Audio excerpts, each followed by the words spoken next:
Twinkle, అరే అరే అరే అరే, ఏం కావాలి నీకు?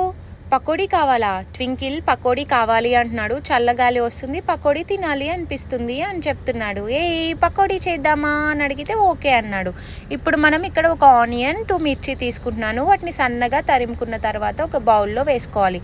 ఇప్పుడు ఇందులోకి ఉప్పు, కారం, ఇంకా పసుపు, కొంచెం జీలకర్ర వేసుకొని బాగా కలుపుకోవాలి, ఆ మిర్చికి ఇంకా ఆనియన్స్కి పట్టేటట్టు. ఇప్పుడు 1 కప్పు శనగపిండి వేసుకొని 1 స్పూన్ అయినా 2 స్పూన్స్ అయినా బియ్యపిండి యాడ్ చేసుకొని దాన్ని మిక్స్ చేసుకోవాలి. వాటర్ ఏం అవసరం లేదు. ఇప్పుడు ఆయిల్ హీట్ ఎక్కాక ఆయిల్లో ఇవి వేసుకోవాలి. అంతే, పకోడీ అయితే రెడీ అయిపోయింది. ట్వింకిల్కి తినిపిద్దాం.